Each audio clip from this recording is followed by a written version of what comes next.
the defense just cannot seem to catch a break and get off the field. From midfield, here's Brady. Caught left side, Hopkins. Touchdown! DeAndre Hopkins, 50 yards. And his guys have made this a one-score game now. And on that one, able to catch it, also able to have the wherewithal to take it in for the score. And how about the phases of a successful catch and a completion of a play? Look the ball in, secure the catch, and then, of course, the run after the catch that ends up in the end zone.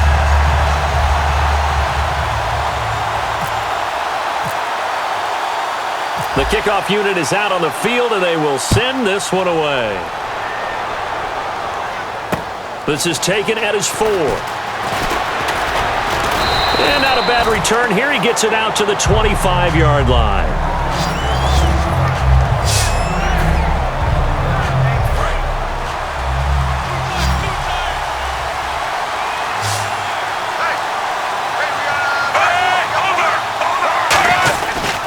They'll start out with a run by Vereen. And he is going to lose yardage here. That's going to go as a loss of 2, and it'll be second down. The fourth quarter here, they've got the lead. They want to keep it on the ground. That's what they're doing. Smart football. Keep the clock grinding. Keep it going. But you got to figure now, they're going to see more people stacked up at the line of scrimmage as they try and bleed it out. Play action now. Fitzpatrick. To Decker over the middle. And he's brought down after a good gain. A really good pickup of 28 yards.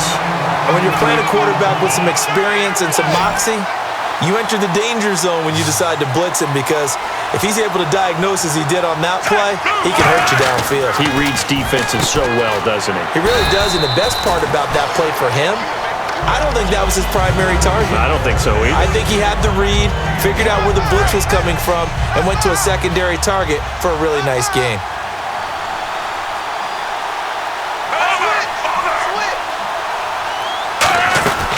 They'll run it now out of the gun. And he'll lose yardage on the play back at the 45-yard line. And in this situation with the lead fourth quarter, they're liking keeping the ball on the ground, I'm sure. That's just smart football, but you know the defense has to know it as well. They've got to stop them here. So now we're going to see that loading the box in a big way. 6, 7, 8, 9, whatever it's going to take, puts a little bit more pressure on your big offensive line.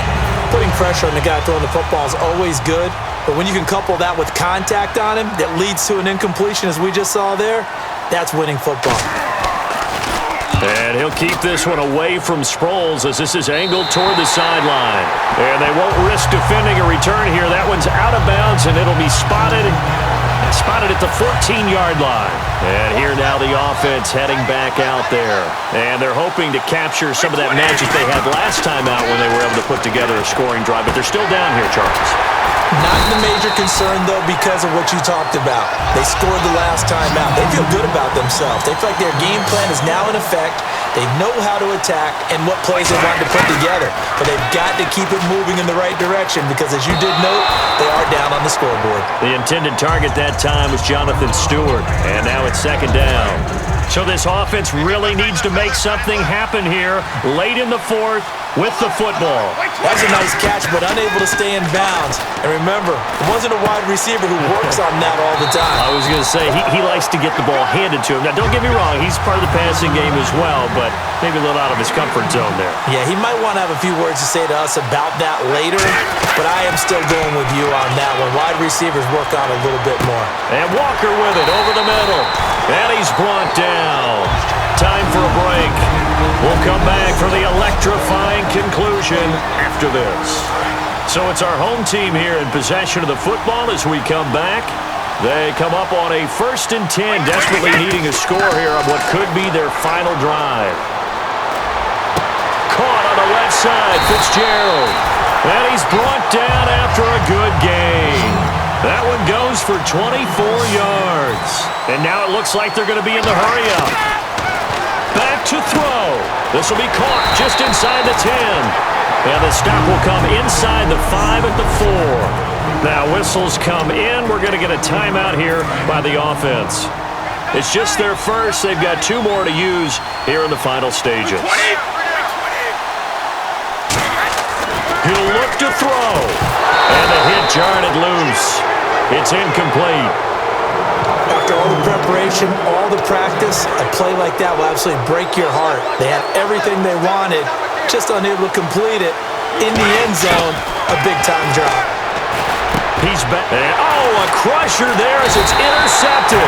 Picked off by the linebacker, David Harris. And a big turnover there as his guys will get the football back. New York set to take the field. They have the 3-point lead. Defense did their job.